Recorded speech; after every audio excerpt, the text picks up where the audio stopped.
Welcome to the Queer Witch Project, your resource for all things queer and witchy. I am Damona Peacock, a fabulous non-binary neurospicy ordained queerdo with a fascination for all things cycles, symbolism, and patterns. And I'm Moonkittee, your queer femme, poly kitchen witch, and proud geek. Today's topic is getting started with candle magic. Ooh. So again, as a Sagittarius, fire, candles. Candles are awesome. I'm having a 90s cartoon flashback moment. I know, Fire, right? fire. That Burn, is what baby, I heard. burn. We don't need no water. Yeah. So with candle magic, that's candle magic, honestly, it's one of those easy things to get into if you are a Yeah. beginner witch. It's accessible because you can find candles quickly, easily. They're all over the place. What's nice is you can buy pre-made candles. You can get them at the dollar store. I've used those. They're great for ritual work. And you just either decorate the glass or you paint them or carve into them or do a bunch of different things that you can do. We'll talk about later in there. But it's just super accessible and easy. And it's really fun because you see candle magic in some way or another in almost all religions across the world, whether you're lighting Oh. a novena to a saint or in temples, in everything. There's candles, and candle magic have been around for centuries. It's awesome. As well as fire magic and, mythology and reverence for that which fire gives us. Hmm. So, it's a huge tie-in. I would say when I was a baby witch, I was not confident in spell work at Hmm. all. And I was like, oh, I'll probably just never do that. I've said that a lot in my younger years, and Hmm. and I would take that back a million times now that I'm older. But Hmm. candle magic is, I agree with you, very accessible, Hmm. and there's cute little things you can think about while you're doing it or things you can do with it. And I feel like it's a very cool way to get started on spell work if people have yet to cross that threshold. Hmm. So, what are some of the characteristics or the properties of candle magic? What makes it so effective? Okay, first of all, candle magic, because it's tied in with fire, Hmm. it has a transformative element to it. Hmm. And what is magic if you're not trying to cause some kind of or enact some kind of change? Fire literally is transformative. It takes different elements like fuel and air and heat, and it leaves behind a transformed product. It has Hmm. released whatever once was in a certain form is now ashes, Hmm. or other remnants, coal, so fire is literally transformative. Hmm. What are other things that you think about with the candle magic? And Again, when I think of candle magic, and when I was mentioning before the idea of novenas, and it's transformative, but it's also connective in the sense that if you're talking about how many times growing up, regardless of religion, have you heard, I'll light a candle for that person? mm, I will light a candle, I'll say a prayer, I'll do something like that. It's that connection between the veil between realities, whether it's heaven and earth, the spirit world, and the plane of life and existence, all that kind of different things. It's a connective kind of mm, medium that crosses over into multiple planes. So there's that other kind of, it's transformative, but it's also connective.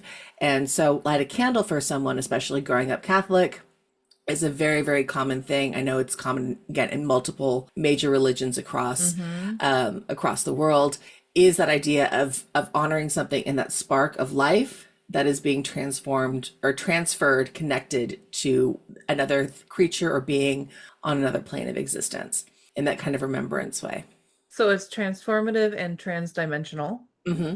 The other thing I think about is consciousness, spark of life, Prometheus giving Hmm. fire to humans so we can, I don't know, survive longer and cook our Hmm. food.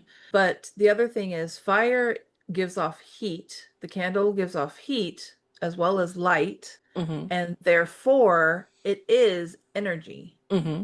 And when we talk about spell work, and we talk a lot about energetic magic, energetic awareness, the awareness of things that you can sense but not prove with the Hmm. five senses.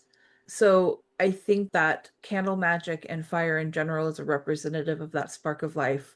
And like you said, it's a physical present in front of your face representative of that, Hmm. which is within me, within spirit, and the bridging the gap between all of those things. Right.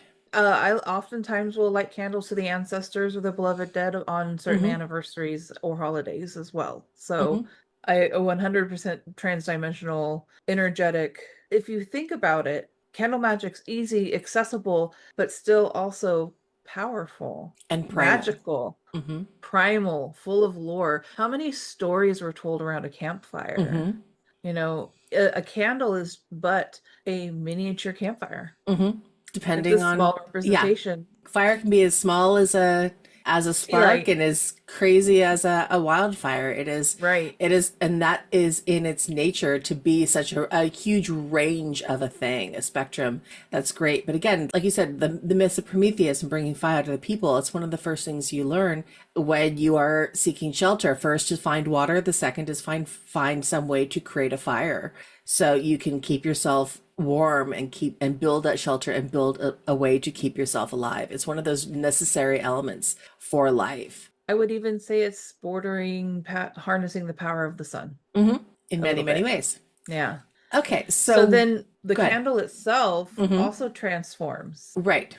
It melts or Hmm. disappears or creates a puddle. You Right. know, a lot can be done with the wax. Hmm. A lot can be read from the wax or how Hmm. the candle melts. So there's more to it than just the fire. Right. And this is where you start getting into the nuance of how you incorporate fire in a candle, and we're talking candle magic specifically, into what you can do with that. The first basic thing when thinking about candles and the ways to use them is what color. We've talked about color a little bit in some of the past podcasts when we are talking about colors that are assigned to elements, but also colors Mhm. that are assigned to different things. So abundance magic tends to be green, love magic tends to be red, or passion tends to be red. Purple tends to Or be pink. like, or pink, yeah, or purple tends to be something that's more transformative, like a higher spirit conscious connection. Mhm. White is a good general purity cleansing kind of thing, and black is tends to be protection. So looking and starting with what color candle you're using is can also be add an element and aspect to what you're going to use it for. The other thing about spell work is first you have to have a plan, right? Hmm. You have to know what your intention is. Right. So you know what your plan is, what you intend with your magic, then you make the plan to, what's the best ingredients to Hmm. create this recipe for Right. the spell work for this magic. And it could even come down to because it's my favorite color. It just Hmm. depends on what your intention is. Is it for your Right. own your own protection. And also, passionate love can be red, romantic love, pink. And then I also think green with love because that's like the heart, like sort center Mm. energy bubble is often labeled as green, but I also think of green as like love for that which grows, greenery of the earth, Hmm. of magic of earth. So are you doing earth magic? Are you doing, fire magic? Are you doing Hmm. air? I love the idea that color elementals have color associations and Hmm. thoughts and feelings have color associations, but also you personally have preferences for Hmm. colors for whatever reasons we do, Hmm. however we perceive color in life, grow emotional attachments to it. So don't ignore any of that input when you're trying to put together the best recipe for your intentional magic. Hmm. And that just goes to the point. You don't just walk into a room and say, "Hey, I'm going to build a spell today, or I'm going to say a spell today." Okay, for what? What are you trying to harness? What are you trying to determine? And I love that Unless you're you really can just put the. sending out a prayer of energy to people or ancestors or Mhm. But even um that, you're saying, "I'm going to. My intent right for there. this is to send a Right. prayer of energy out to the ancestors. Just not, Yeah. hey, I'm going to do a spell. Okay, what kind of spell? I don't know." Well, and that's the best thing too, is literally the act of lighting the candle in and of itself Hmm. is the magic too, you Hmm. know? It's all because I willfully picked up a lighter and or match and Hmm. or flint and steel. I don't know how people light their Intent. candles. Hmm. Intent. Intent. Yep, So exact. you've got your basic colors. And again, one of the cool things, again, I found is like the moon and the phases of it. If you're not sure what color to use, a white candle is almost always going to be a safe bet. It's kind of like a Right. quartz crystal if you're talking about crystalline stones. It's Mm-hmm. always, it's just a straight amplifier. And a black candle is almost always going to be great for dark energy, shadow or protection kind of things. And I kind of think of it like the moon versus the dark night sky. So the Oh, moon candle is white, the sky is black. So depending on what you're kind of doing, if you can't figure out anything else, try and think, is this something that relates more to moonlight or daylight, or is it something that relates more to the shadow and you could use a wider black I candle? 100% agree with that. Also, the thing that when you're talking about that, I thought of is, doesn't the white color reflect, what's Yeah, the word I want? it reflects all Light, colors. Hmm. and black absorbs it, Hmm. right? So that's the other thing is if you want a black candle for protection magic, because maybe it will then absorb whatever Hmm. you don't want coming at you, that it'll go Right. to the candle. That's a safe Hmm. conduit for it. So the black candle will absorb energy, where the white candle will radiate or give off or Amplify it out. yep. So that's a really good way to think about it. Hmm. And then also you could even think about that with lighter colors versus darker colors. So Hmm. maybe if you really want to go have a pastel party, pagan pastel spell work party, Hmm. just Yeah. think, or in terms of dark color for dark moon, bright Hmm. colors, full moon, so there's a lot of different ways you could incorporate that. I love it. One other thing that you can do with wax Hmm. is you can draw on it, Hmm. or better yet, my favorite, carve into it with Hmm. a pen or safety pin is what I was thinking, like toothpick, any kind of stick, Hmm. depending on your candle and the thickness of the wax stuff. But so if you can carve into it, what would you carve into it? Hmm. You can do sigils, you can do words, you can draw pictures, draw art. That's the fun thing. Like with the nature of the Names and spell, it's dates. exactly what is it you're, that goes to the next part of the intent is what are you trying to create? We went and had a whole episode on how to create sigils. So maybe if you're attracted to sigil magic, you can create a sigil, put it in there and combine the power of the sigil magic with it. Like you said, names and dates. If you're looking for something that's a cutting and a clearing where you're trying to separate for something, having the name of that person that you're trying to separate or bounce back from, incredibly important. Art, if you can't draw, you can draw a representation of something. A representation of a star has, again, universal aspects and qualities to it that Mm-hmm. you can use to represent a whole concept of something with that kind of unified symbol. It's really great. And not only with carving, but I mentioned earlier with when I was a baby witch going to the Dollar Tree and they have the pillar glass candles. And I would take a Sharpie to the outside of the candle of that glass. So you can carve into it, or if it's in a glass jar, you can draw with a Sharpie or something on the outside of that jar, those sigils, or those words or Mm-hmm. something else for it. So it will work the same way. I know an artist. I know probably in the Sigil episode we've mentioned her before, Hmm. Laura Tempest Sackroff. She's an author and an artist, Hmm. but instead of selling prayer candles with her art wrapped around them, she had the brilliant idea to just sell the wrappings, the Mm. candle wrapping. So you could obviously cost less to ship, Hmm. easier inventory to move. But basically, you can go to her website and buy the stickers that go on the prayer candles. So you go buy your Dollar Tree prayer candles, you get custom wrap, and Hmm. there you go. Boom. And I actually, listen, thinking, speaking of it, I'm looking over here at my altar, which just happens to be right off to my left hand side. And I Do you happen to have one of her have a Laura. I candles? have I have a Laura Tempest Zackroff candle. It was an actual one that she did, so I did buy the wrapper for the Yeah. thing. But I also have an example of drawing sigils on the outside. So for those of you who are watching in video, let me grab these really quick because, like I said, they were literally right there. So this is just a very simple one that I've done that has the Oh, earth elements. It's just an elemental candle. It's a white candle, elemental, with and then it has sigils. and then I have some sigils across the back Very cool. that I have that mean different things to me and sigils that I've drawn. So those are like that. And then this is again the example of the wrap for the Hmm. goddess candle for Laura Tempest Zackroff. It's one of her I think that was the Mother yep, the Mother Matrix. Yep, Matrix I have one of those too. candles. So it's a really cool thing that you can super easy, super accessible, does not cost a lot of money Yep. to get involved and get started with. Yeah, and it has imbued with all this beautiful magic and intention already. hmm And again, you don't just have to start with the big candles too, if you want, because the great thing about big candles is they burn a long time. The bad Mm-hmm. thing about big candles is that they burn a long time. So if you're trying to do a quick fire magic thing, starting with a big, huge candle that has a 12, 15, 20 hour burn life, it's going to take some time versus getting a tea light or getting Mm-hmm. a like a birthday candle or a chime candle or something like that. And you can do the same thing, which will burn down a lot faster for spell Yes, I work. much prefer like tiny tapers for certain spell work. Right. The big stuff I tend to leave for longer term spell work versus smaller stuff Yes. for immediate.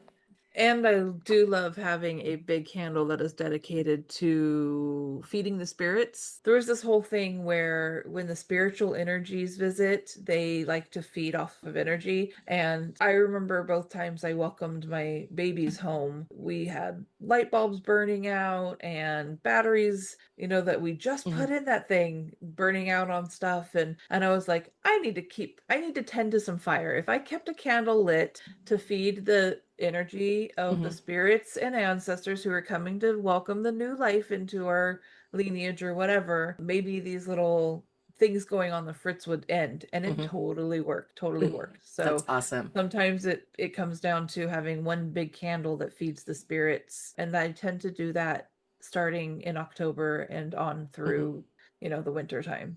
I love it. I don't burn candles in the summer very often because I live in a place that's, Very warm. deep fear and reverence for wildfires way out here in dry ass Central Valley. Yeah. Okay, so we've talked about carving. What are some other things that you can do with candles as well? So you can carve into them. What else can you I, do with them? I will often anoint them with hmm oils. I like to buy you can get your different like herbal oils, essential oils. Also, some of the stores sell different like goddess oils. hmm So Blended sometimes oils. blended oils. So I like to get one that appeals to I will never put anything on that does not appeal to me on a scent level. I hmm cannot if my nose says no, that's an out. But if it's aromatically pleasing, I will dress a candle with that and also with the intention of asking that particular energy, that goddess, that guide hmm for their oomph and assistance and blessing for my working. hmm So sometimes that's just, putting oil on my finger and rubbing it hmm around the wick a certain amount of times, or you can just rub it all and up and down the candle. Again, it just depends on what candle you're using. Right. Yeah, same thing. I've definitely purchased oils and things before. I've also made my own oils using different herb blends and things like that. Dressing with, speaking of herb, if you are creating your own candles, you can put an oil, something, and wrap them in herbs and stuff around it. Any dried herb that matches the intent, you can sprinkle them. If you're, again, in a jar situation, you can sprinkle the herbs inside. They will burn, and we'll talk more about that later. So be cautious with that. But you can add herbs to your candles as well that matches the intent of what you're trying to do. I've seen if you shake cinnamon, have like a little hmm cinnamon shaker and you shake it over a flame, the cinnamon kind of sparks up. hmm So you could also think about you throwing in a little bit of sparkle magic. hmm But again, I know we will go on a rant about fire safety later Yes. because it doesn't hurt to bring that up a couple of times. Right. And again, we've talked about the properties of cinnamon before. It's one of my favorites because, again, it's one of those herbs that transcends planes. So it will work on almost every plane to have that connection to it. So cinnamon's great. Okay. Mm-hmm. So again, we are holding off on the fire safety thing, which is coming. I promise I want to finish what we're doing here first. So we've talked about candles themselves. And we had this as getting started with candle magic, but I guess we probably could have also labeled it getting started with fire magic, because what are Mm-hmm. some other ways that you can work with fire in a magical perspective, a magical practice? Well, the first one that comes to mind is doing a bay leaf spell. hmm So, bay leaves have a lot of magical properties to themselves, and they're hmm basically, you can buy them at the grocery store. I Yeah, mean, they're in anywhere. any herbal aisle or farmers markets, and they're basically a big dry leaf. And so they have a lot of spark and magic to them too. hmm And the best thing about bay leaves is you can write on them. So if you're not burning a candle and hmm writing on a candle, you can take the herb itself and use it as paper paper and write your sigil, your spell, your intention, what you want to manifest into the Hmm. world. Like, I don't know, they're good for abundant spells or bringing Hmm. in work so that you can make a living and stuff like that. So write your on your leaf and then, offer your leaf to the fire somewhere safely Hmm. and watch the leaf burn. And then you can also take the ashes and do stuff with them. You can add Hmm. water and they can become an ink, or you can wear your ashes, or Hmm. dispose of them in a way that's intentional Hmm. and special. So Right. And bay is a really good example because a bay leaf is a quartz crystal, is a white candle. It is again one of those neutral, transformative things that is a vessel that works on all levels of magic. And you don't believe me, even just as a kitchen witch kind of thing for this thing with bay leaves, you can make identical sauces, soups, whatever it is, have the same ingredients in two pots, put a bay leaf in one and no bay leaf in the other, and they will taste different. Now, they doesn't have a particular flavor, but it does something. And this has been tested over and over again. I've watched episodes with like chefs like going, oh, bay leaves are nothing. They don't do anything. And then you blind taste test someone and it's like, nope, this one's better. And it's always one that has the bay leaf. There's just something about it. Its properties that it enhances the way the I others think do. It's really fascinating. I find that so fascinating because you aren't meant to eat the bay leaf. No, you don't eat it at all.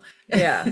Unlike basil, which I love. Hmm. I'll eat the basil, but you cannot eat the bay leaf. Is it toxic or It's not. Well, considered when it's edible? dried, it's an herb that doesn't break down. So, like a basil leaf, when it's dried, it crumbles and breaks down. It's easy to swallow. A bay leaf, when it's dried, is crunchy and hard, and it doesn't have. It's like too fibrous. It doesn't really. Yeah. You can't really chew it and swallow it the way you can basil I herbs or something like that. I will say because of its thickness and its veins, it Hmm. is really fun to watch burn because I have Yes. burned a lot of bay leaves in my time. Yes, and that's really fun too. Did a ritual with another friend of mine a few months ago for a new moon spell, and it was her first time burning bay leaves, and she was so terrified. She like the very top like lit up and she like drop it into a thing. Meanwhile, I'm holding it to the very nub, watching it burn as the ashes are falling. Again, it's one of those things that practice you with it, and if you're not sure what's great with a bay leaf, hold it with a pair of tweezers. Hmm. So that Hmm. way, if you're worried No about burning shame. your fingers or something like that, no shame, hold it with a pair of tweezers. That way you can let it burn fully. Yeah. Or, throw it into a burn safe Mhm. container Right. I found that though, sometimes with the burn safe container, I'll put it over the cauldron and I'll and light turn it on off. fire and then it will burn it. It Burn doesn't them burn all out. the way out. Yeah. So to really be able to get it to burn all the way out, you have to kind of really hold the fire on it. Also, why I use like barbecue lighters with the Yeah. to yeah. Uh-huh.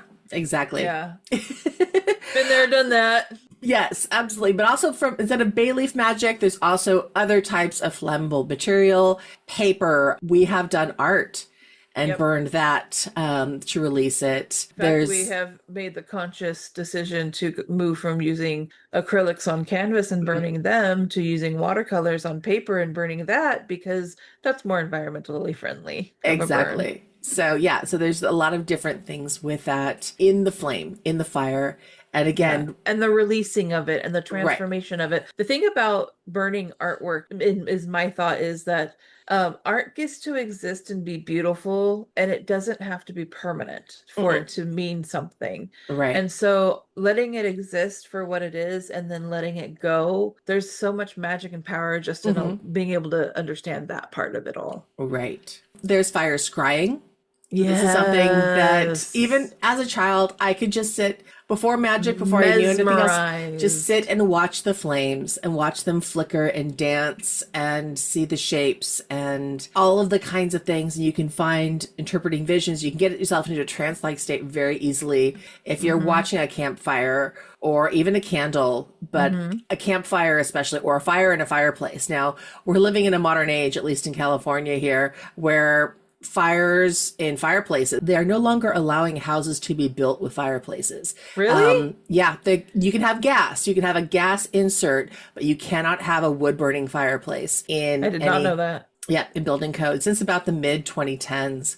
And I know that there are burn days and non-burn days. right, and now there's a lot more, now they've regulated down to burn and non-burn days because again, we have such a heavy wildfire season here, which is sad, but it's realistic. But if you're in other parts of the United States or in other countries, you may still have that access of just putting a fire in a fireplace and just laying there and staring at it for hours, just fire scarring.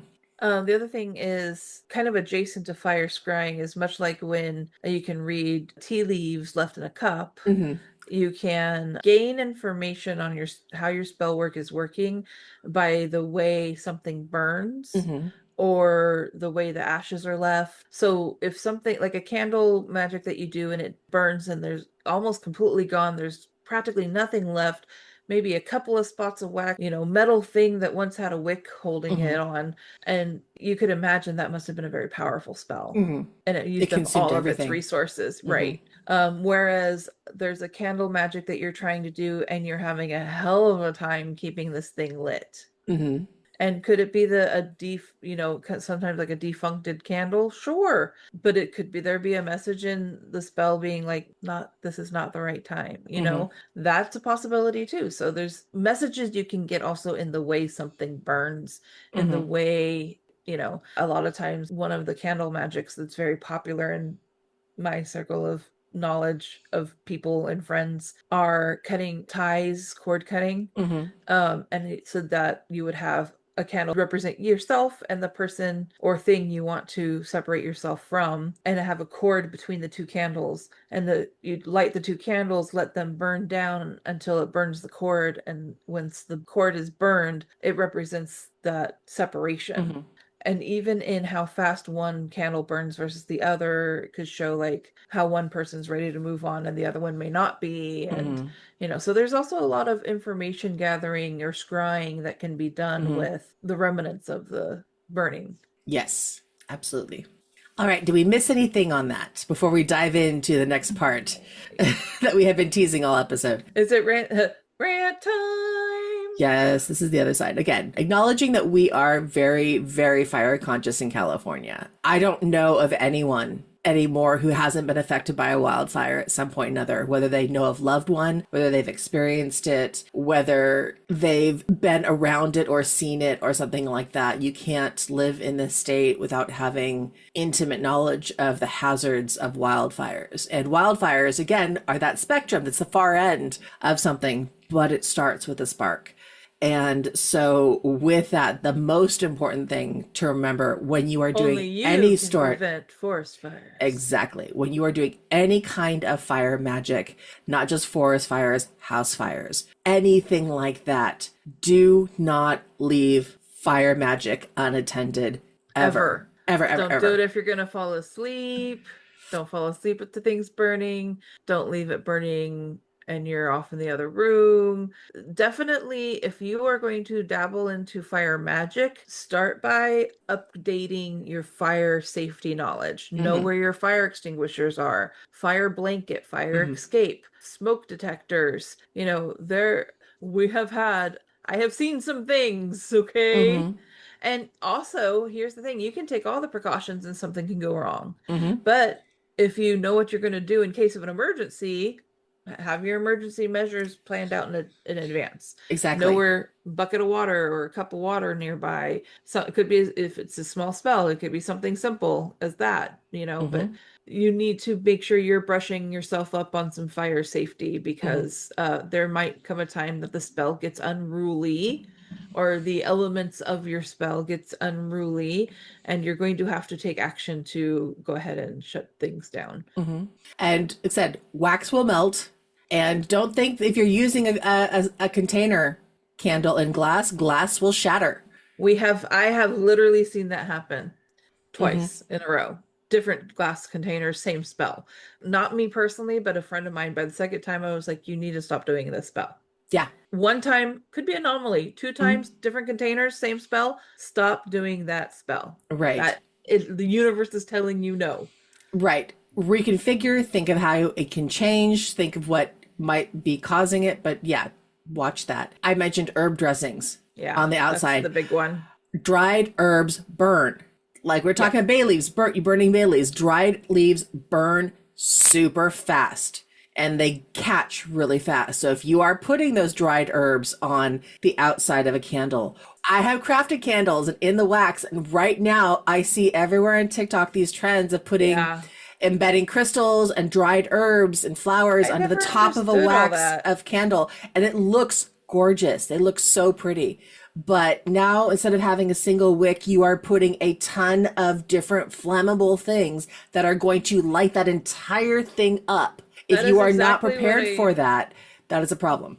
that is exactly what I think about herbs in the wax is those are just more wick. Mm-hmm. So if I have a candle like that that I want to burn, I will burn it in a fire pit, a fireplace, Mm-hmm. because some places do still have fireplaces, Yeah. a barbecue, something that is built to fully contain a fire that will get out of hand. Because you can guarantee that having that many wicks inside your wax, the fire will get out of hand. The wax will Mm-hmm. spread. Like it will Right. cause a mess. Right. And there's a lot of really cute little dainty chime holders that are about, oh, an inch or two big, just like super little ones that just hold a single candle. Put that on a plate, on a dinner plate, like a tinfoil container or something like that. So you're giving around each of that thing a good fire break, a good 6 inches around on any given side of a chime candle. Because even that little tiny chime candle can easily max blow up, or not necessarily blow up, but the wax will melt. If any herbs are on the outside of it, because again, that's a really easy way to dress it. Oil and herbs. Oil is also flammable. So if you're Yep. dressing for things like that, be very, very cautious about making sure you leave enough space, A, for wax melt off, but also for things that can burn. And here's one that's really silly that you don't realize. Spider webs are flammable. So if you are too close to a corner, and this is one of those things that goes back to what in my first life with my career, I was a property inspector. And as I was Oh, checking water heaters, so many water heater closet stuff are outside. People don't look at them, leave stuff, paints inside their water heater closet. They will put brooms. If they're outside, they'll collect dust and spiders and things like that. There's an open pilot light yeah. on your water heater. That is flammable. If there are spider webs and things that get in there, yes, that can cause a fire. So watch of your spider webs, beware of your environment and all of those kinds of things. And remember, air fuels fire. So if you are Mm. anywhere outside where you have oxygen, Wind. wind can catch something, take it, and make it Hmm. explode. So yeah, be aware of your environment and where you're choosing to do this working in. Now you mentioned something, you mentioned tinfoil, and I wanted to do a little like aha moment. I wanted to Hmm. share a little aha moment I had around that. Although it's aluminum foil these days, I think tinfoil is what our parents' generation Right, called it. called it. But I was helping a friend do a candle spell work, and we did it within this ceramic contain ashtray, really. It was an Hmm. ashtray, so it was meant for hot things, right? And Right. ceramic's supposed to be able to, and it broke, it Hmm. split, like it shattered, it went kaboom. And yeah, well, noted. So when we did try to do the same spell, different working, time had passed and came back around to it. I had an aha moment. If you don't want to risk the glass, the ceramic, the plate, the this, the that, aluminum foil, tin foil, it's freaking amazing. Hmm. So you can ball it up around the base of whatever taper candle or whatever, and bam, you have a candle holder. Hmm. Take another square, ball it up around the second candle, another candle, bam, you got two candle holders, right? And Hmm. then you can create a little tray of tin foil, aluminum foil, and ball up the perimeter so Hmm. that it contains wax melt off. So now you can also read the shape of your wax or a message in Hmm. the wax. And it'll contain, you put your little candle holders in there, you burn your spell, your herbs, your oils, whatever. It's all in that one tray of Hmm. tinfoil, right? So then you do the working, is you got the mess in it, all contained, and you get your message. And guess what? Now all you have to do to dispose of your spell is contain Gotcha. it all within that tinfoil, all Hmm. within that aluminum foil, and then you can either bury it or take it to the dump or, Hmm. offload it however you feel is the proper way to do so for your spell. Hmm. And here's the thing with that, it's not aesthetic. It doesn't look pretty. It's not going to be a TikTok, Instagram fancy kind of work when you are using that kind of tinfoil and everything else. But the thing But is, it's if you're incredibly functional. exactly, and that's And what I was making my point, is if you are doing this for a purely aesthetic purpose, then you are not truly doing magic. Now, I'm not saying there aren't beauty magics and things like that, which are involved in it, which is different. But if I would just say, as a caution, if you are doing this to get views, if you are doing this to do something else, then watch where your intention is, because that will also affect your magic. And if you can't do something because it's not pretty enough the way you're doing it, then I don't want to say you're doing magic wrong, but you may need to rethink your priorities of how things are done, because all these beautiful YouTubers and TikTokers and Instagrams who have these beautiful, luscious, witchy cottage core sets and all these antique things that they're using. Some of it's aesthetic, and some of it, like you said, you can do so much magic with aluminum foil, chime candles, birthday candles, and a mm-hmm. Bic lighter. Yep. Yep. So again, you don't need the fancy things. It can be a lot more functional and easier to do with a lot more common ingredients. And that's really kind of, if you think about what magic access to, were common ingredients. They weren't fancy special things. They were just the things that were around the house ready for them. Yep. Yep. And yeah, and so you just obviously when you're disposing of items, you make sure that it's not hot anymore. It's not Yes. going to melt things. It's not going to Hmm. burn stuff. And think about ethical release of it all. But it is so accessible. Hmm. It doesn't need to be shiny, fancy, impress millions of followers. It needs to be a means to the end. And the Hmm. means is the recipe, is the spell work, and Hmm. the end is what you are willpowering through to create, what your Right. intention is. I was always taught as a witch that there is intention and then there is follow through, and Hmm. you don't get to the end of your desires with intentions alone. Hmm. There always has to be the follow through. Right. Awesome. Well, we have talked a lot about fire. Mhm. Is there anything that we missed? You know what? If we have, I'm sure our listeners will let us know. One more thing, when you're talking about disposing of wax and stuff like that, please don't pour wax down a drain.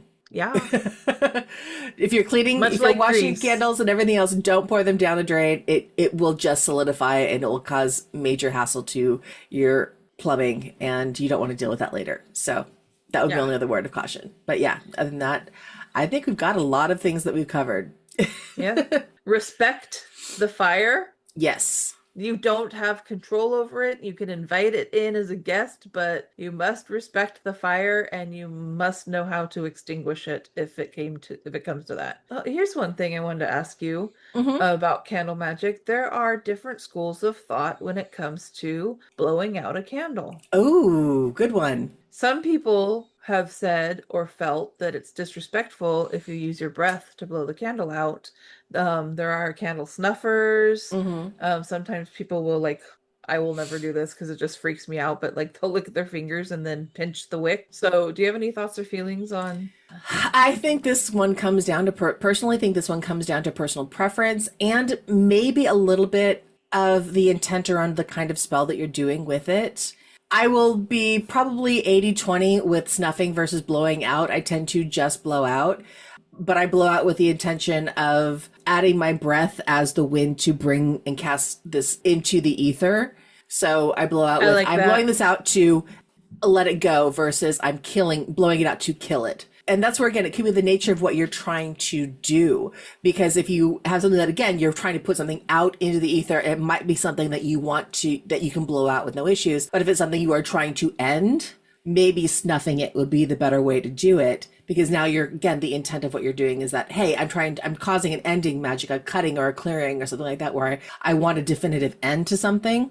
Snuffing it, now that is a definitive end versus a release. So that's my thought when it That's comes very to it. interesting. I've always, because I'll get jar candles Hmm. or basically smell pretty Hmm. candles. Yeah. Like I said, that will feed the visitors Hmm. on a regular basis. I have nothing So, issues with a with pretty smelling candles. I'll use them in r- practice all the time. yeah. So a lot of the times I'll just blow mine out because to me it's like that personal connection, like Hmm. my essence, my breath, my spit. I don't know, Hmm. DNA may be in it, but it's my personal connection to that candle, and it's not like death to me. I'll Hmm. be back. I'll light you later, Hmm. turning you off now and I'll turn you on later, Hmm. just like a light switch. So To me, it's the same kind of mytho idea that you have to be gifted your first tarot deck. It's again personal practice, personal style. I don't believe in it personally, but there are people who yeah. do, and your magic and your mileage will vary. Yep. And you do what you feel is right for you. Hmm. Well, with all of that said, I just want to say thanks for listening. And if you like what you heard, give us some thumbs up or subscribe to our channel or give us some feedback. We love hearing from you. And if you want to know more or there's an episode topic you'd like to suggest, please contact us at thequeerwitchproject@gmail.com or find us on TikTok, Instagram, and YouTube with the handle at queerwitchproject. We upload every other week. And remember, queerness is a key to magic. Be yourself and love rebelliously. Yes. Bye. Bye. Yay. Yay. Bye.